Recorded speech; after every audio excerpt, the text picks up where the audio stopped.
আতঙ্কে তো ভুগছেন যোগ্য চাকরিহারারা, তারা এখনো এটা বুঝতে পারছেন না যে অযোগ্যরা সেখানে ঢুকে যায়নি তো। কারণ আজকে আমরা কি দেখলাম যে শুনানি ছিল, সেখানে সুপ্রিম কোর্ট ফের একবার হুঁশিয়ারি দিয়েছে কেউ দাগিরা চাকরি করুক বা না করুক তারা যেন কোনোভাবেই পরীক্ষায় বসতে না পারে।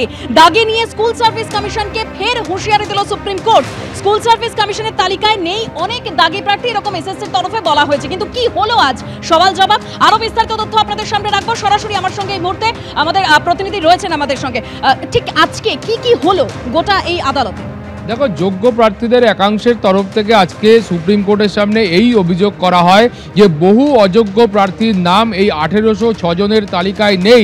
ফলে তারা আশঙ্কা করছেন যে এই যে নতুন নিয়োগ প্রক্রিয়া, এই নিয়োগ প্রক্রিয়াতেও কোথাও গিয়ে দুর্নীতি হতে পারে এবং স্কুল সার্ভিস কমিশনের ভূমিকা নিয়েও তারা কিন্তু সংশয় প্রকাশ করছেন। ফলে সুপ্রিম কোর্টের তরফ থেকে খুব স্পষ্ট করে বলা হয়েছে একজনও চিহ্নিত অযোগ্য প্রার্থী তারা যেন নতুন এই নিয়োগ প্রক্রিয়ায় না বসতে পারে সেটা সুনিশ্চিত করতে হবে। তার পাশাপাশি স্কুল সার্ভিস কমিশনের বক্তব্য ছিল যে সিবিআই এর তরফ থেকে যে তালিকা দেওয়া হয়েছিল সেখান থেকে বহু প্রার্থী তারা কিন্তু নিয়োগপত্র নেননি এবং তারা বর্তমানে কোথাও কাজ করছেন না। ফলে সেই প্রার্থীদের নাম, সেই দাগি প্রার্থীদের নাম তারা এই তালিকায় দেননি। সুপ্রিম কোর্টের মাননীয় বিচারপতিরা এটাও স্পষ্ট করে বলেছেন যে সিবিআই এর তরফ থেকে যে তালিকা দেওয়া হয়েছিল এবং সেখানে যে অযোগ্য প্রার্থীদের নাম ছিল তারা কেউ যেন এই নিয়োগ প্রক্রিয়ায় অংশগ্রহণ করতে না পারে সেইটা কিন্তু সুনিশ্চিত করতে হবে। তিনি চাকরিতে যোগদান করুক বা চাকরিতে যোগদান নাই করুক, কোনো অযোগ্য চিহ্নিত অযোগ্য প্রার্থী তারা নতুন এই নিয়োগ প্রক্রিয়ায় অংশগ্রহণ করতে পারবেন না। এইটা স্কুল সার্ভিস কমিশনকে নিশ্চিত করতে হবে। এর পাশাপাশি যেটা বলা হয়েছে যে স্কুল সার্ভিস কমিশনের তরফ থেকে এটাও বলা হয়েছে যে আরও কোনো নতুন নাম থেকে থাকলে যারা যোগ্য প্রার্থী আছেন তারা যদি এই অভিযোগ করেন যে বহু লোকের নাম বাদ গেছে, সেই বিষয়টা খতিয়ে দেখার অধিকার সুপ্রিম কোর্ট স্কুল সার্ভিস কমিশনকে দিয়েছেন। বলে তারা মনে করলে কোন দাগি রয়েছে কিনা এটাই খতিয়ে দেখতে হবে, যে নির্দেশ ইতিমধ্যেই সর্বোচ্চ আদালতের তরফ থেকে দেওয়া হয়েছে স্কুল সার্ভিস কমিশনকে।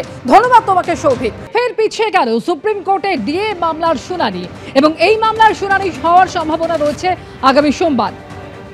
ফের পিছিয়ে গেল সুপ্রিম কোর্টে ডিএ মামলার শুনানি। আগামী সোমবার এই মামলার শুনানি হওয়ার সম্ভাবনা রয়েছে সুপ্রিম কোর্টে।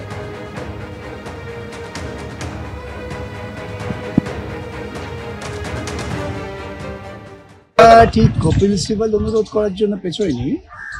বিচারপতিরা তাদের লিস্টে মামলা, অন্যান্য মামলা সেগুলো শুনতে সময় লাগবে আর এই মামলা শুনতে সময় হবে, তাই তারা বললেন যে আজকে না হয় অন্য কোনো দিন হয়। তো সেক্ষেত্রে কপিল সিবাল বললেন তার নাকি 2 দিন লাগবে। আমরা বললাম কি মামলা শুনানি শেষ হয়ে গিয়েছে, এখন 2 দিন কি আছে। তো যাই হোক, বিচারপতিরা বললেন ঠিক আছে সোমবার থাক, কতক্ষণ বলে দেখা যায়। তারপরে কি আপনারাও পাল্টা যদি এমন কিছু বলেন যেখানে জবাব দেওয়ার দরকার হয় জবাব দেবো, আর তার মানে জবাব দেবো না। আমার যা পদ্ধতি তাই, অতিরিক্ত বাজে কথা বলার মধ্যে আমি নেই। 25% ইতিমধ্যে ডিলে হয়ে গেল, এখন পুরোটার জন্য আপনারা শুনানিতে করছেন, এটা তো আরো দেরি হচ্ছে। এটা তো সম্পূর্ণ যে কলকাতা হাইকোর্টের আদেশটা বজায় থাকবে কি থাকবে না চূড়ান্ত সিদ্ধান্ত হবে, তখন 25, 10, 50 কিছু না, যা আইন অনুযায়ী প্রাপ্য হয় সব প্রাপ্য হয়।